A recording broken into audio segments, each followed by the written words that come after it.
on now. It's on now, exactly. Marché mondial, travail mondial, communication mondiale, le territoire est devenu mondial.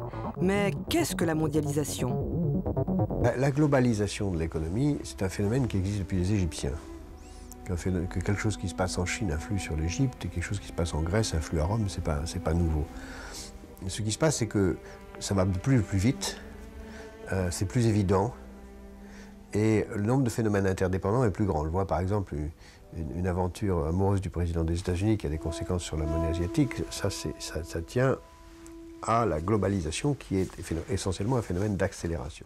La transmission en temps réel des informations et des données, et d'autre part, un prodigieux bond en avant vers la libéralisation des transactions commerciales et financières de toutes sortes, l'abolition des contrôles d'échange. Ces trois phénomènes ensemble constituent ce que l'on appelle, pour le meilleur ou pour le pire, la mondialisation. C'est quand même extraordinaire que dans ce nouveau monde qui vient, la source de richesse ne dépendra plus des matières premières, des sources d'énergie, ni même des capitaux qui vont aller en quelques fractions de seconde là où ils seront le mieux utilisés par le talent, le génie, la créativité de l'homme. Eh bien, j'appelle ça une belle promesse. Aujourd'hui, les mouvements de capitaux peuvent s'effectuer instantanément autour du monde. Et c'est ce qui se passe, ce sont quelques 3 trillions de dollars, ce qui donne des avantages réels. En même temps, on peut déstabiliser des marchés, des systèmes bancaires et des régions entières du monde tout aussi vite. Les mouvements de capitaux sont vraiment ce qui détermine la valeur d'un pays aujourd'hui. Si les investisseurs étrangers sont motivés, le capital rentre et la devise se met à monter, tout comme les marchés financiers. Si les investisseurs paniquent et changent d'avis, l'argent s'en va et la devise s'écroule avec les titres et les marchés financiers des pays visés.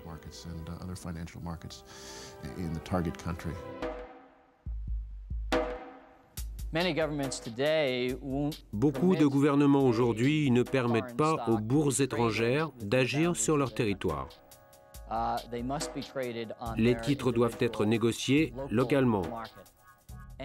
Le résultat, c'est qu'ils empêchent leurs propres citoyens de participer au succès des entreprises mondiales.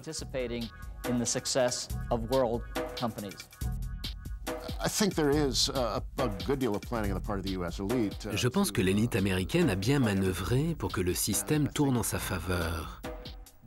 Ils ont fait tous les efforts possibles pour restructurer l'économie mondiale et la finance sur le modèle américain, avec des règles très souples, le libre mouvement des capitaux, un code du travail très souple, avec une liberté totale pour les patrons d'embaucher et de licencier facilement.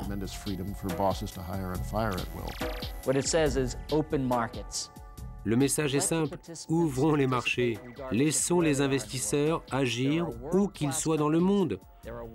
Il y a des marchés au niveau mondial, il y a des investisseurs au niveau mondial et nous devons les réunir.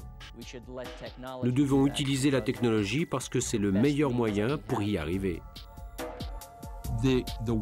Ces divers types de technologies enclenchent un processus d'insécurité. Avec une meilleure transmission et plus d'échanges d'informations, il y a plus de concurrence, ce qui permet d'offrir des produits moins chers pour le consommateur.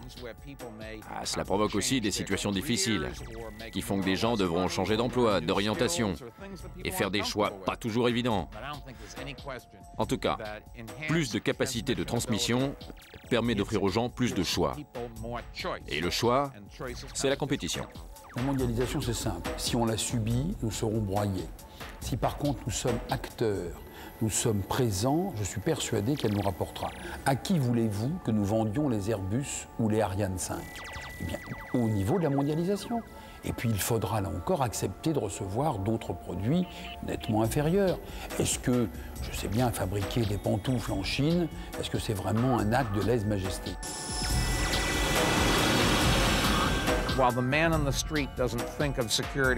L'homme de la rue ne pense pas à la bourse. Et c'est pourtant la chose qui compte le plus pour le salarié moyen. Si les bourses sont bien organisées, vous aurez des marchés de capitaux solides, les sociétés auront accès à plus d'argent, elles créeront des emplois, et le processus capitaliste marchera très bien.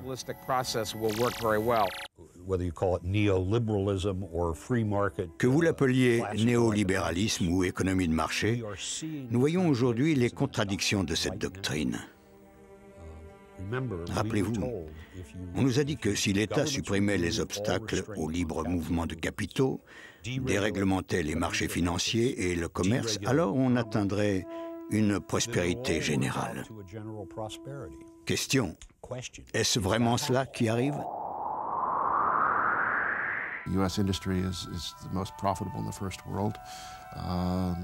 L'industrie américaine est la plus lucrative du monde occidental. Elle passe d'une opportunité à l'autre en se séparant de ses actifs, sans aucune émotion. De grandes sociétés américaines annoncent sans problème qu'elles vont licencier 5000 personnes et après le déjeuner, continuer les affaires comme si de rien n'était. Beaucoup de gens dans le monde trouvent que c'est une façon très dérangeante, aliénante de mener la vie, mais c'est la seule méthode que le monde du business américain connaisse.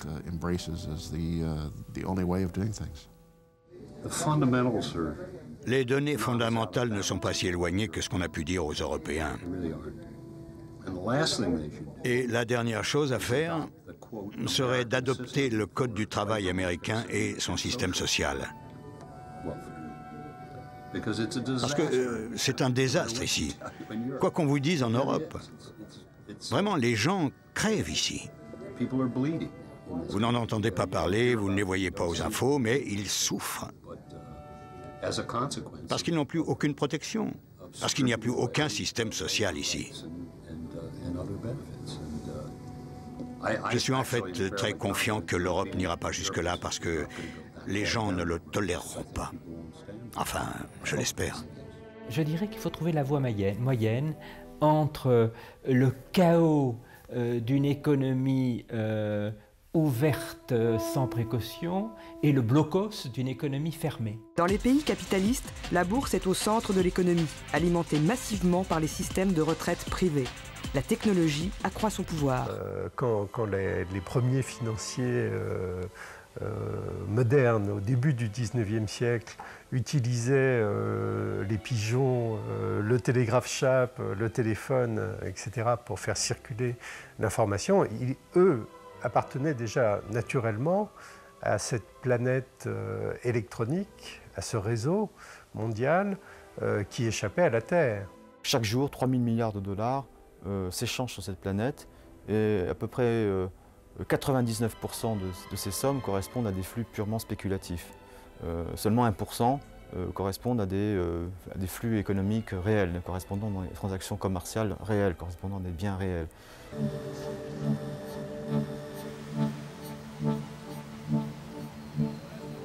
À New York, il y a 20 ans, une association de courtiers crée une bourse numérique, le Nasdaq, pour contrer la domination de Wall Street. Cette bourse, qui a lié son sort à celui des nouvelles technologies, est devenue le deuxième marché des USA. C'est ici que se joue le sort de Microsoft, Intel, IBM, Netscape et consorts.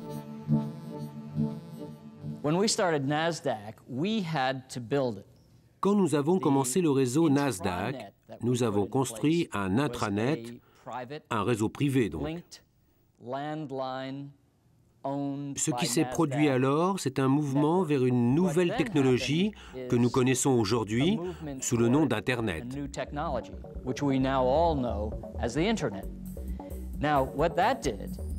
Ce que ça nous a permis de faire, c'est qu'au lieu d'avoir à aller chercher les acteurs pour les amener vers le marché, tout d'un coup, les portes se sont ouvertes et les gens se sont connectés directement avec leur propre système sur l'Internet.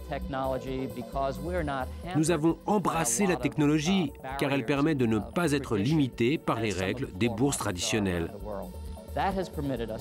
Ça nous a permis de grandir et c'est pour cela que nous sommes maintenant la plus grande bourse électronique du monde. nous négocions plus de 5000 sociétés au Nasdaq. Et si vous regardez le secteur technologie aux États-Unis, 90% de ces sociétés se négocient au Nasdaq. Notre croissance internationale est immense. Il y a une synergie naturelle entre le marché et l'entreprise, quel que soit son pays d'origine. Nous croyons que les marchés doivent être ouverts, que le marché européen doit accepter de participer aux bourses électroniques.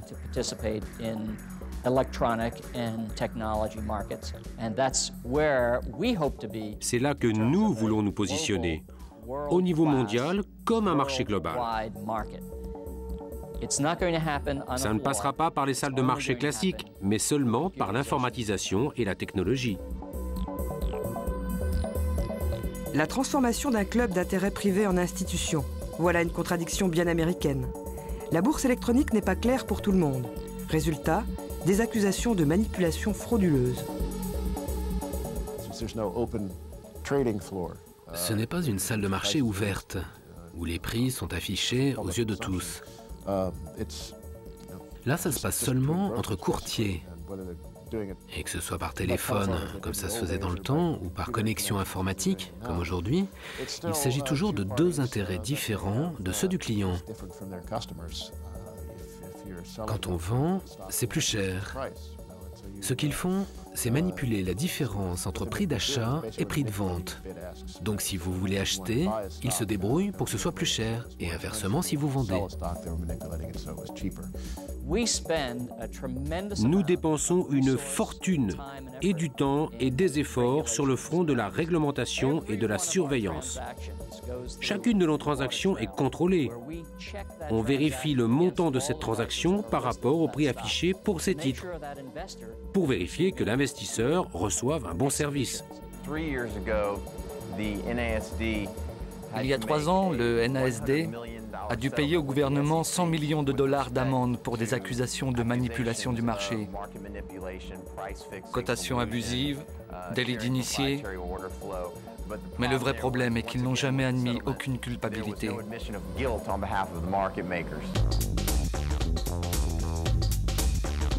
À Houston, Texas, dans l'un des 24 centres de block trading, tous créés ces 2 dernières années, Chris et Jeff entrent en compétition avec les bourses traditionnelles. Ils offrent un libre accès au grand public à des prix très compétitifs grâce aux nouvelles technologies en réseau. Quand Jeffrey et moi avons essayé de devenir traders, on ne voulait pas nous laisser entrer. Non, vous n'avez pas assez d'expérience, vous ne connaissez personne, personne ne vous connaît comme trader, vous n'allez pas y arriver. Alors nous nous sommes dit, attends, qu'est-ce qu'ils ont que nous ne pouvons pas avoir? Alors nous avons commencé à chercher tous les outils du trader. Et là, grande surprise, les outils sont accessibles au public, même s'ils ne sont pas en kit. Vous devez creuser, chercher et trouver. On s'est dit, c'est trop facile. Mais en fait, Wall Street a bien travaillé pour que personne ne le sache. Nous donnons le vrai prix et les vraies informations aux petits porteurs. Grâce à la technologie, cette industrie a gagné en transparence et a permis de diminuer l'appréhension des gens vis-à-vis de ce système.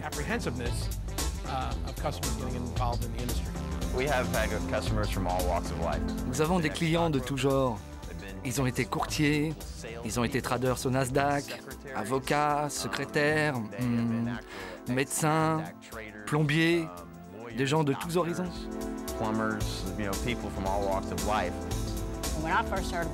La première fois que j'en ai entendu parler, je me suis dit c'est ce qu'il me faut. J'aime prendre des risques, j'aime la bourse, je suis capable de prendre des décisions rapides. J'ai trouvé ça excitant. Beaucoup de gens spéculent avec l'argent des autres, ils s'arrangent, ils partagent les profits. Moi, je place mon argent et celui de ma mère, et avec l'argent que nous avons misé toutes les deux, je m'en sors bien. Il faut faire les transactions très rapidement, en quelques secondes, et c'est excitant parce qu'il faut rentrer juste au bon moment et sortir juste au bon moment. Faut pas attendre trop longtemps parce que chaque seconde compte et ça peut faire toute la différence. Ma case est ici, ces cases-là montrent ce que les autres font avec ces titres-là. Vert signifie que ça monte et rouge signifie que ça descend. On ne prend pas de décision sur la qualité des titres, On essaye simplement de rentrer et de sortir, de faire bouger les choses. On prend juste des décisions sur ce qu'on voit.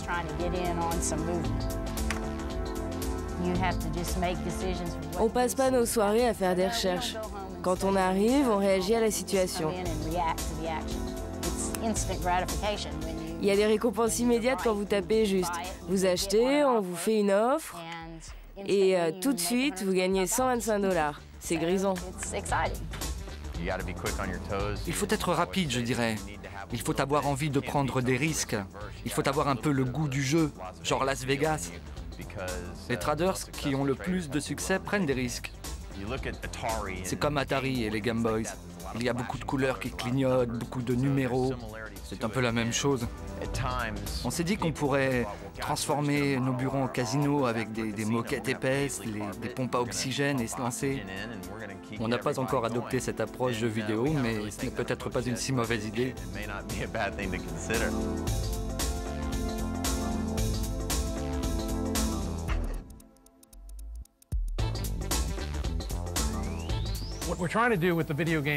Ce que nous voulons faire avec le jeu vidéo, c'est l'utiliser comme un banc d'essai. Pour dire à notre client, c'est un jeu Nintendo ou une version Internet. C'est le jeu de Wall Street fabriqué par Block Trading. Quand vous saurez jouer, appelez-nous parce que vous êtes sûrement un bon candidat.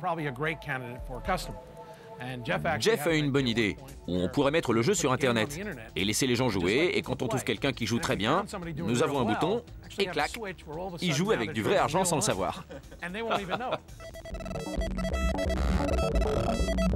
Beaucoup de nouveaux sites sur Internet ouvrent également l'accès aux bourses. Tout le monde peut spéculer, même les plus jeunes. Je suis en train d'acquérir quelques actions du Korean Electronics et j'obtiens toutes mes informations du web. C'est vraiment pratique. Je fais alors des recherches sur le marché coréen et la position financière des deux Corées. C'est très facile. Je tape simplement mots-clés marché. Je peux aussi taper mots-clés Corée et ils me donneront toutes les informations dont j'ai besoin. Voici la grande promesse de l'ère numérique. La logique inéluctable des 0 et des 1 nous amène-t-elle à une plus grande démocratie? Aujourd'hui, l'information contrôle les flux financiers du monde. Deux grandes agences se partagent ce gâteau, la traditionnelle Reuters et de plus en plus Bloomberg. Quand on regarde les marchés, on cherche des informations. Moi, j'ai l'information, toi tu ne les as pas. Tu es désavantagé. Alors nous savions qu'au fur et à mesure que la technologie progressait et s'est démocratisée, les informations seraient accessibles à beaucoup plus de gens. Pour afficher ces prix, nous nous sommes unis avec ce que nous appelons des agences, comme Reuters ou Bloomberg. Ce sont eux qui fournissent ensuite ces éléments à tous les investisseurs. L'influence de Michael Bloomberg grandit tous les jours. Cet ancien courtier a été le premier à informatiser les cotations en direction des marchés financiers.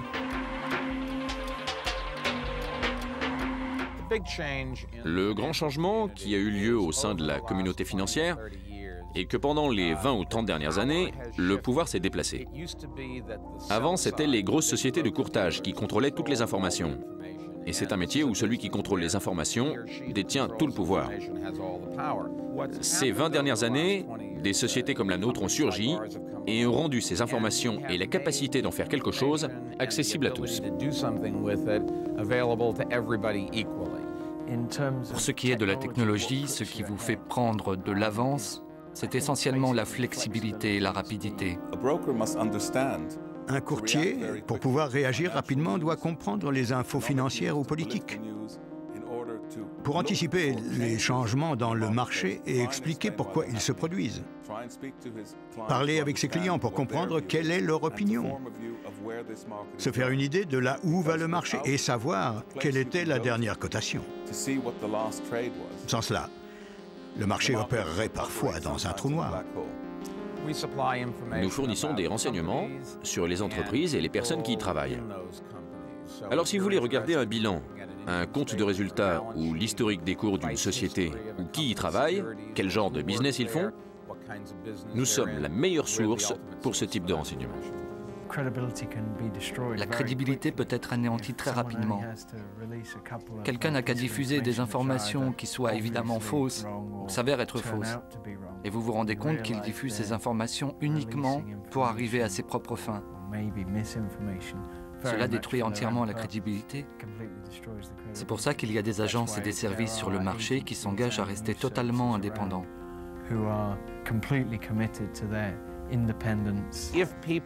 Si les gens n'ont pas confiance dans l'information, et s'ils pensent qu'ils n'ont pas toujours le meilleur prix quand ils achètent ou quand ils vendent, ceux qui ont le choix n'investissent pas leur argent ou le placent ailleurs.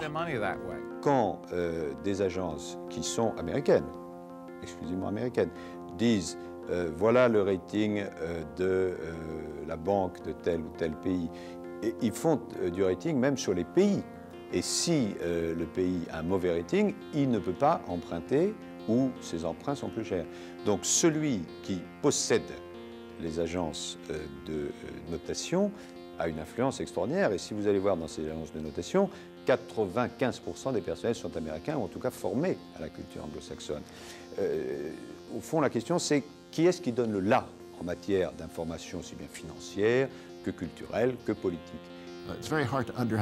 Il est très difficile de juger de la connaissance des investisseurs étrangers. Ils n'ont souvent qu'une vision très superficielle des pays. Pour étudier une économie, ils ne regardent que quelques indicateurs qui leur paraissent soit bons, soit mauvais. Ils dépendent de sources d'informations très superficielles, à savoir les agences d'évaluation. Celles-ci ont beaucoup de pouvoir sur la capacité d'un pays à vendre ses obligations sur les marchés internationaux. Leurs évaluations s'appuient souvent sur des études approximatives réalisées par des analystes plutôt jeunes et inexpérimentés. C'est une bande de naïfs qui détiennent beaucoup de pouvoir et opèrent dans des délais très courts. Du fait de l'accès global à l'information, tout le monde sur le bateau bouge dans le même sens, à tribord, à bâbord. Et quand le bateau tangue, l'entreprise tangue. Et chaque fois, quelqu'un passe par-dessus bord.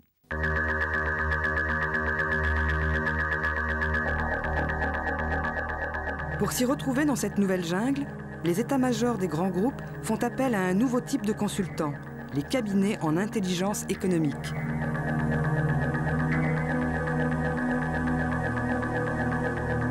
Notre métier, c'est d'essayer d'intégrer dans nos réflexions et dans nos préconisations l'ensemble des paramètres qui feront qu'une décision sera favorable ou pas. Dans le domaine de la finance, où aujourd'hui on se rend compte que la moindre rumeur à l'autre bout du monde peut faire chuter le cours d'une action à Paris, à Francfort ou ailleurs, et il est important aussi de pouvoir réagir très vite, de détecter l'origine de ces rumeurs, et de comprendre quelle est la part de désinformation et surtout quels sont les objectifs stratégiques poursuivis par celui qui les fait courir.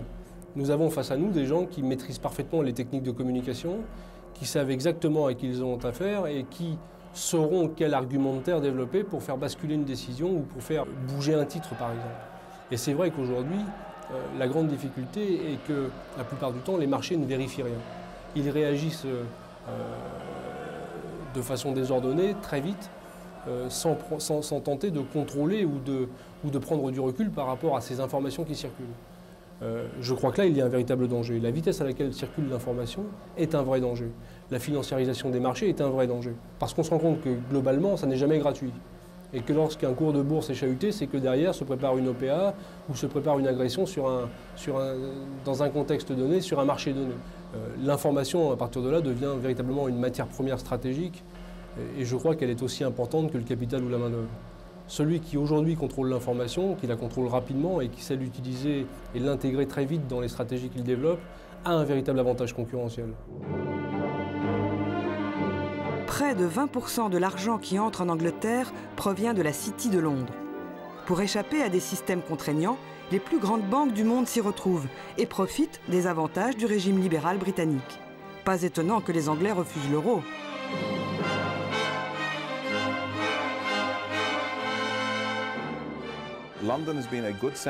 Londres est un bon endroit pour permettre à tous de prospérer à des coûts relativement bas. Il existe aussi une très bonne structure technologique à Londres. La réglementation est adaptée et pas autoritaire.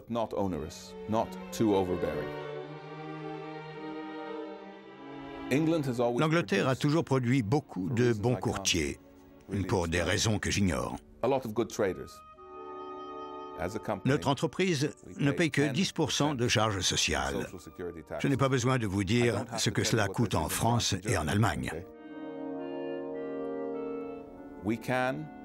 Nous pouvons embaucher des gens et les virer comme on veut.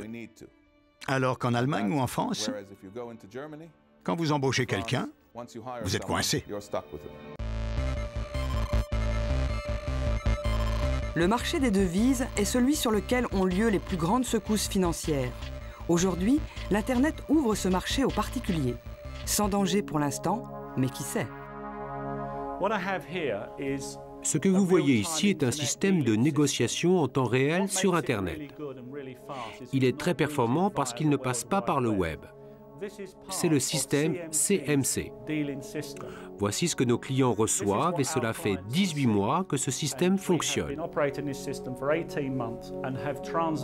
Nous avons négocié des milliards et des milliards de dollars. Nous sommes dans une position unique. Nous fournissons à nos clients un service 24 heures sur 24 pour qu'ils puissent spéculer ou investir dans différentes devises. Les marchés de devises sont les marchés les plus liquides du monde. Ils sont plus liquides que les marchés boursiers et il est possible d'obtenir une cotation sur les principales devises 24 heures sur 24. L'attrait du marché des devises, c'est que si vous vous débrouillez bien, vous pouvez gagner beaucoup d'argent très très vite. Surtout depuis que beaucoup de transactions qui se traitent sur Internet et ailleurs se font uniquement sur les marges. Si vous faites un dépôt de $1, pour chaque dollar misé, vous pouvez en négocier 10. Donc si vous faites un bénéfice de 10%, vous avez doublé votre mise.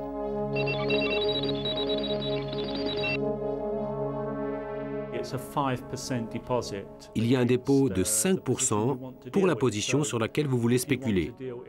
Si vous voulez négocier $1 million contre du franc français, nous demandons une garantie de $50 000 avant de commencer. Ensuite, vous pourrez fermer une position et en ouvrir une autre contre la livre sterling, par exemple. C'est la même chose que ce qu'a fait M. Soros, qui a gagné $1 milliard en spéculant sur l'effondrement de la livre lors du retrait de la livre du système monétaire européen. Ceci n'a donc rien de différent, tout ça dépend uniquement de ce que vous pouvez vous permettre de perdre.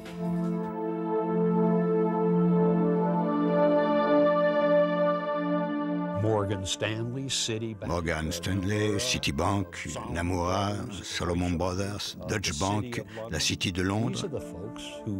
Ces gens-là sont ceux qui dominent la finance mondiale et je ne cherche pas à les impliquer tous.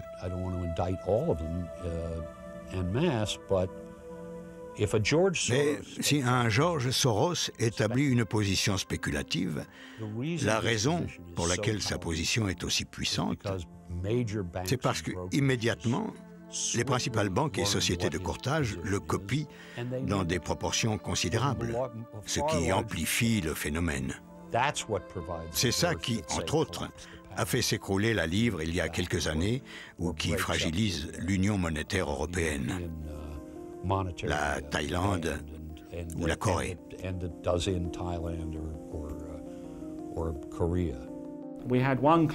Nous avons un client en particulier qui a beaucoup de succès. Il a commencé par négocier $100 000 avec un petit dépôt de $10 000 et il faisait de très gros placements tous les jours. Il est allé jusqu'à $100 millions par jour et il en retirait de très bons bénéfices. Pour être honnête, la négociation par Internet a transformé ma vie. Les affaires ont augmenté de 500%. Je n'ai pas été obligé d'augmenter mon personnel. Il y a beaucoup de gens dans le monde qui négocient les devises, mais personne ne négocie comme ça. Et dans les prochaines années, tout le monde s'y mettra. Bravo, vous êtes le premier à le voir. Ici, seules les 200 plus grandes banques du monde jouent entre elles, avec des instruments financiers sophistiqués qui ont de moins en moins de liens avec la réalité des produits de base comme l'or, les devises ou le pétrole. Ici, on spécule sur les différences de taux, c'est le marché des produits dérivés. J'ai commencé dans le marché des produits dérivés en 1982 et je peux vous dire que la seule chose qui a permis à ce marché d'exister, l'outil sans lequel il n'y aurait jamais eu de produits dérivés, a été le micro-ordinateur Apple. Une fois que le courtier a eu accès à la puissance d'un ordinateur sous sa forme la plus primitive, online, le marché des produits dérivés était lancé. Le produit dérivé le plus important aujourd'hui est l'échange, le swap des taux d'intérêt. C'est notre activité la plus importante. Toutes les grandes banques sont concernées par ce marché. Les Français, les Allemands, les Américains, les Japonais, les Hollandais. Il n'y a pas de pays où les grandes banques n'aient un rôle important sur ce marché.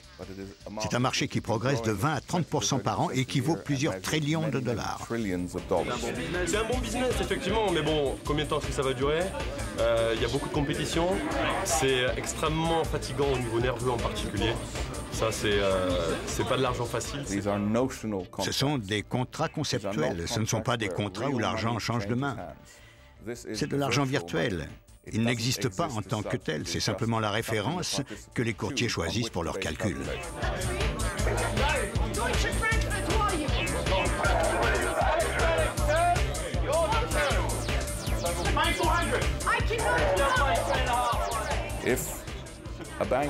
Si une banque négocie un swap pour 100 millions de dollars pendant 10 ans, 100 millions de dollars ne changeront jamais de main. Ce chiffre n'est qu'une notion pour calculer. C'est simplement un chiffre qu'on utilise comme base pour calculer les taux d'intérêt.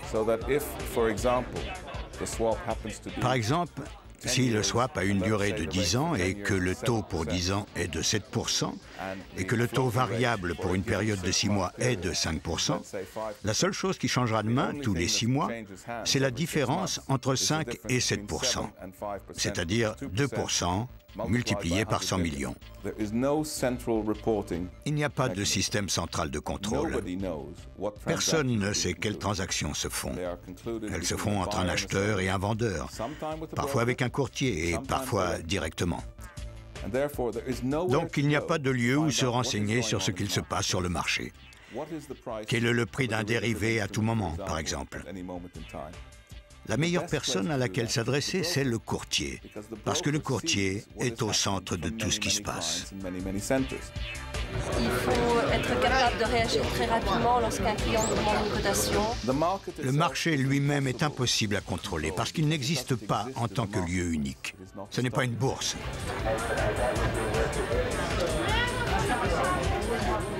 Si quelqu'un décide de manipuler le marché, personne ne peut rien faire. Cependant, il vous faudrait vraiment manipuler le produit de référence avant de créer un énorme impact sur le marché des produits dérivés. Désormais, c'est la monnaie virtuelle qui a remplacé d'une certaine manière l'économie réelle. Donc on peut dire que notre civilisation aujourd'hui est au-dessus d'un volcan virtuel. Nous avons complètement inversé le rapport de force entre les instruments et les finalités. La monnaie qui devrait être un instrument au service de l'économie, et l'économie qui devrait être au service des finalités profondes de l'homme, c'est l'inverse exactement. C'est l'homme qui est au service de l'économie, et l'économie elle-même se met au service de la pure virtualité spéculative. Que le centre de gravité du mode de production qui se constitue dans la société d'information n'est plus la terre, n'est plus le produit industriel, mais le produit informationnel et le signe. C'est une économie du signe. Les chômeurs en France se battent contre un critère mathématique. Ils ne peuvent pas avoir en face d'eux des interlocuteurs politiques, parce que les interlocuteurs politiques ont renoncé à leur capacité politique profonde de réponse. Ils se battent contre les critères de convergence de Maastricht. Et vous avez des armées d'hommes bien réels qui désormais se heurtent à un mur abstrait qui est 3%. 3% de déficit budgétaire. Et désormais c'est ça en quelque sorte le paradigme de l'exclusion.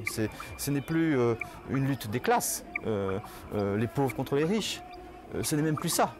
C'est une lutte entre l'homme, bien concret, bien réel, dans sa réalité de tous les jours, contre des abstractions qui désormais ont pris le pas sur le politique. ces abstractions n'ont plus de contenu autre que mathématique. Et ce qui se passe aujourd'hui en France, en matière de revendication contre le chômage, n'est qu'un prélude, n'est qu'un préalable à quelque chose de beaucoup plus fondamental encore, qui est en train de se passer à l'échelle de plusieurs décennies et à l'échelle de la civilisation tout entière.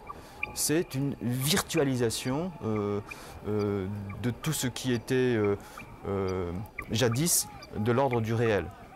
Le pouvoir, l'économique, le politique sont désormais largement virtuels. Aujourd'hui, toute forme d'activité rejoint, d'une certaine façon, la sphère financière. Tout est informationnel au même titre que la sphère financière. Et c'est toute l'économie et toute la civilisation, d'une certaine façon, qui bascule dans ce caractère un peu déconnecté de la réalité, qui est celui qu'on a connu dans le monde financier, avec ses soubresauts, avec ses crises, avec ses cracks, avec son caractère un peu surréaliste et coupé de la réalité. Dans cette ère de l'information, nous avons tous consenti à une substance imaginaire appelée information. L'information qui coule à travers Internet passe par des ordinateurs. Les gens peuvent traiter des informations et gagner de l'argent sans aucune activité réelle. On le voit bien à chaque fois qu'un spéculateur gagne de l'argent en faisant une transaction vertigineuse qui a très peu de rapport avec la vie réelle. Les options sur le futur, des futurs sur les dérivés. Même chose quand un consultant reformule un logiciel pour qu'il résiste à l'an 2000. Même chose quand une secrétaire installe une mise à jour dans un logiciel. Toutes ces personnes manipulent des informations uniquement pour que d'autres personnes puissent les utiliser. Ça se reflète parfois dans les activités de la vraie vie.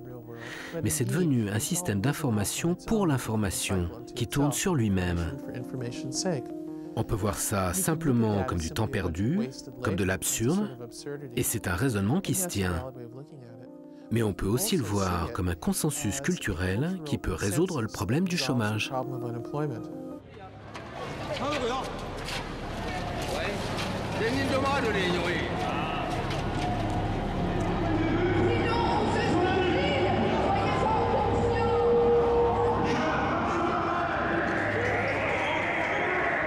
On passe notre temps tous à expliquer que nous sommes dans un village planétaire, mais nous sommes dans un village où le tiers de la population ne mange pas à sa faim, un autre n'a pas l'eau potable, presque un tiers ne sait pas lire, où les arbres sont en vente libre, et où il n'y a ni impôt, ni solidarité, ni justice, ni police, ni maire. Bon, si un tel village existait, il serait à feu à sang depuis longtemps, et les pauvres seraient depuis longtemps venus casser les quartiers riches. C'est ce qui va se passer. Si on ne met pas de l'ordre, si on ne crée pas une véritable solidarité planétaire, l'effet des nouvelles technologies qui est d'accélérer les procédures et de rendre les distances gratuites. Au fond, qu'est-ce qu'Internet d'abord? C'est la distance est gratuite. Ou presque gratuite, puisque ça les ramener au coût de communication. Quand la distance est gratuite, il y a une conscience de l'identité planétaire telle qu'il faut des lois planétaires. Et la première des lois planétaires qu'il faut, c'est la création d'un impôt planétaire, d'un budget planétaire qui permettrait de mettre en place les instruments de contrôle des différents sujets qui exigent une action planétaire, la drogue, la pollution de l'air, les manipulations génétiques, la prolifération nucléaire, toutes ces choses qui exigent à l'évidence une action de contrôle et de sanction planétaire, donc un tribunal, une police, des forces d'intervention, etc., qui n'ont pas de sens sans un impôt. C'est-à-dire sans un impôt qui ne soit pas simplement des contributions volontaires des États, qui font que quand un État n'est pas content, comme les États-Unis, ils ne versent pas, puis tout ça tombe en faillite, mais il faudrait un impôt planétaire. Ce que le net, d'ailleurs, rend aussi possible. On pourrait imaginer très facilement, d'un point de vue technique, un impôt sur les transactions multilatérales, financières. Bon, là, les chiffres sont faramineux. Les pays leaders pourraient peut-être se concerter afin de collecter une taxe très modeste, presque infime, sur les transactions, sur les échanges de devises. Ceci, premièrement, créerait assez de revenus pour constituer un fonds d'assurance global qui permettrait de se porter caution pour une Thaïlande ou une Indonésie ou un des pays d'Europe de l'Est ou la Russie, si son économie s'effondrait. Ça permettrait aux acteurs de payer leur propre assurance à la place des contribuables. Mais cela obligerait aussi les personnes à travers le monde qui ont envie de prendre des risques d'être responsables de leurs actions. Piquer un petit morceau de leurs gains, peut-être, et je dis bien peut-être, que ça les ralentirait un petit peu.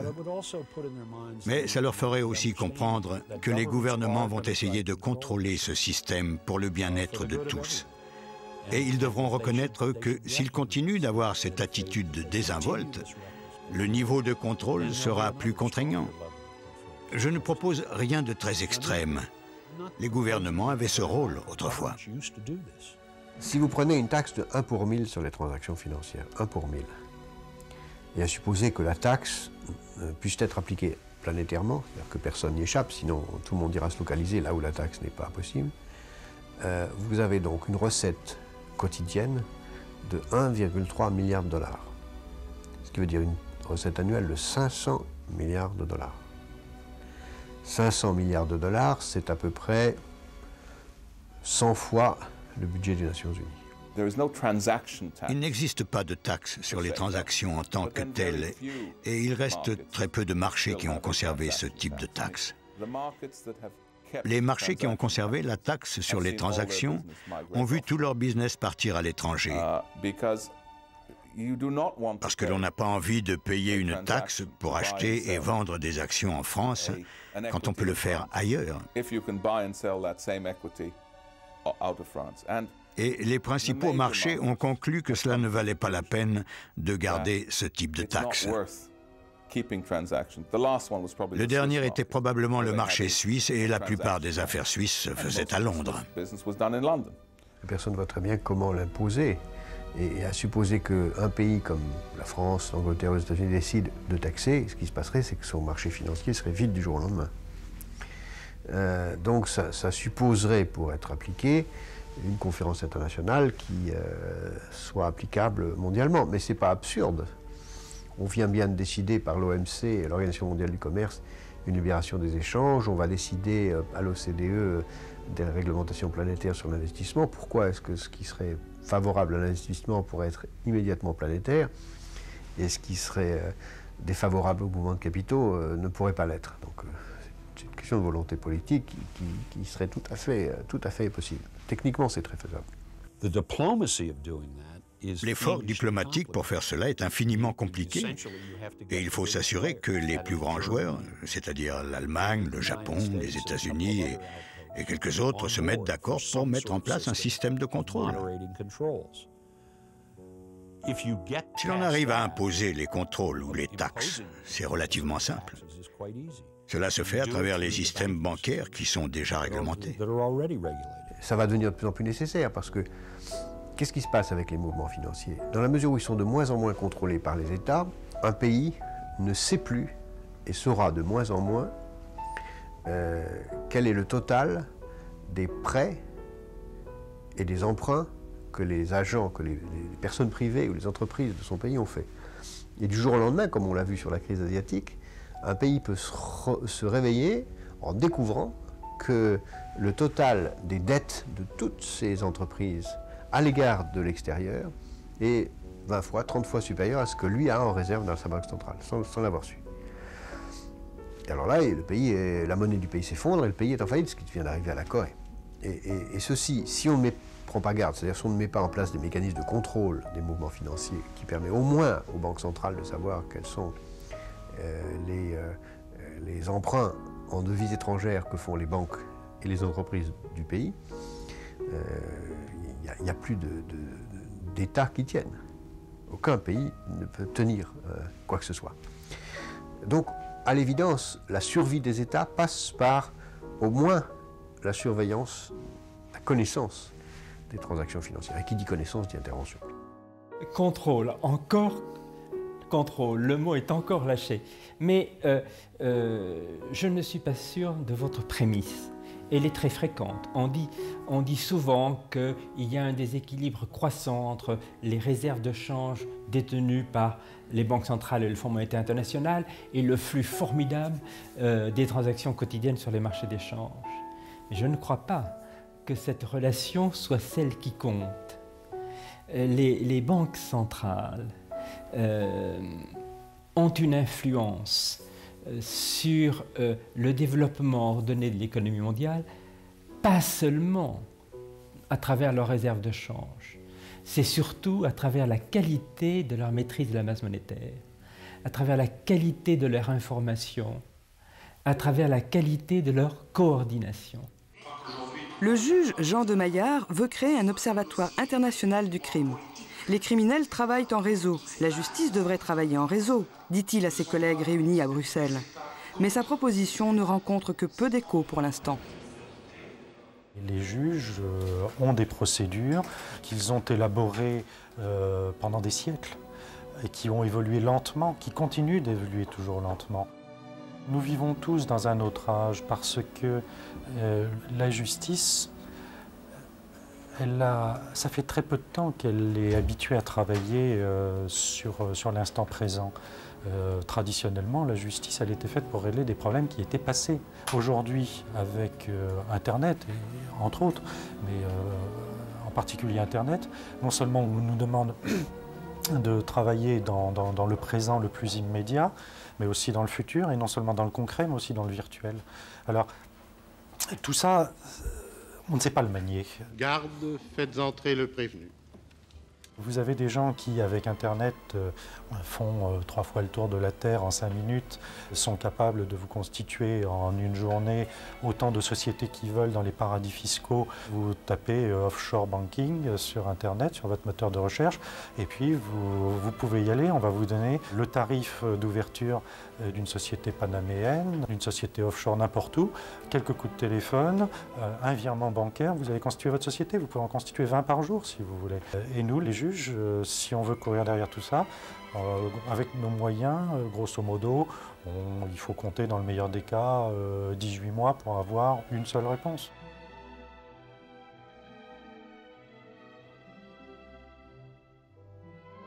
Je n'ai pas de micro-ordinateur, du moins je n'en ai pas qui me soit fourni par le ministère de la Justice. Les magistrats doivent être probablement les derniers travailleurs intellectuels qui travaillent sans ordinateur.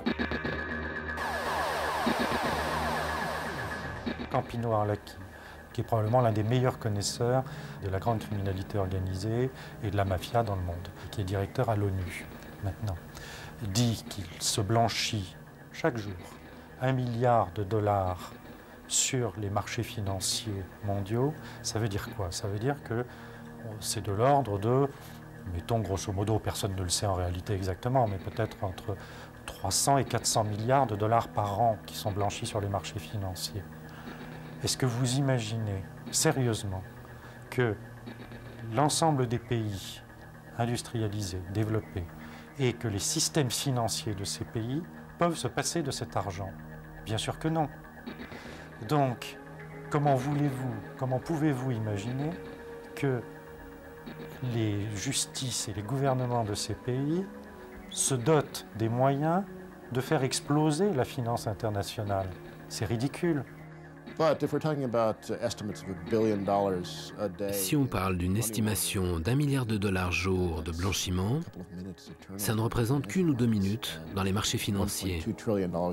Plus de 1000 milliards de dollars circulent chaque jour dans les banques de New York. Alors 1 milliard, ça passe en un clin d'œil. Comment voulez-vous que les juges travaillent sur des réseaux criminels qui, eux, sont des réseaux continus, alors que nous, nos définitions s'arrêtent à nos frontières? C'est impossible.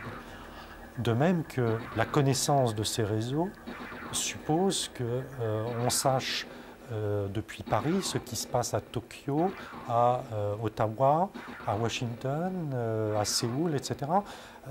Plus tous les paradis bancaires et fiscaux, puisque c'est à travers tout ça que circulent les mafias et leur argent. Les clients sont peut-être suspects, mais leurs banquiers sont parmi les plus respectables du monde. Il n'est pas possible de connaître tous nos clients. Mais est-ce que chaque banque connaît tous ses clients? Une fois que l'argent est entré dans le système bancaire, il est propre. Le problème avec le blanchiment de l'argent est le premier point d'entrée dans le système.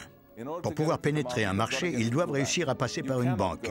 Vous ne pouvez pas aller voir Merrill Lynch et dire « Je voudrais acheter 1000 actions de BNP et voici une valise pleine d'argent ».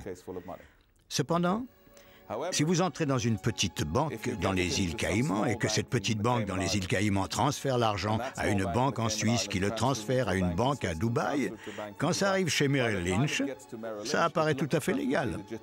Dans les triades asiatiques, chinoises, lorsqu'elles veulent monter un trafic, elles se trouvent des partenaires, elles passent des contrats, elles sous-traitent, elles font appel à d'autres mafias, etc.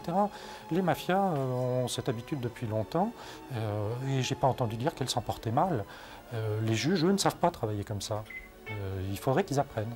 Il y a un danger que cette puissance, en fait, peu à peu, s'investisse dans toute une série de secteurs économiques et financiers et finalement non seulement blanchissent, mais dominent ces secteurs.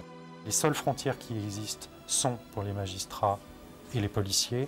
Et donc, notamment, si on construit l'Europe, et si on ne veut pas que cette Europe ne soit que l'Europe des mafias, il faut aussi qu'elle soit une Europe judiciaire.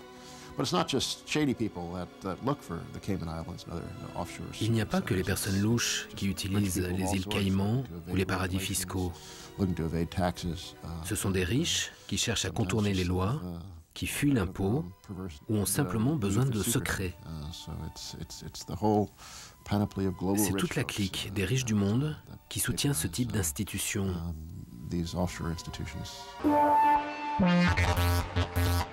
Les outils juridiques qui sont à la disposition des États sont complètement obsolètes. C'est la diligence à l'heure de la fusée interplanétaire. Je crois qu'il y a un effet, à travers cet instrument, un risque très grand de voir s'opérer d'une façon beaucoup plus sophistiquée ces opérations de blanchiment de l'argent sale. C'est un danger grave. Mais là où la technique aide le voleur, elle peut aussi aider le gendarme. Et je suis persuadé qu'à condition que les gouvernements et les organisations internationales s'y mettent ensemble, à condition qu'ils s'efforcent ensemble en particulier de suivre de plus près et de contrôler les transactions opérées dans les centres offshore, dans les paradis fiscaux et autres ports de complaisance, je suis persuadé que l'on peut faire de grands progrès dans la lutte contre l'argent sale. C'est un sujet qui n'intéresse personne.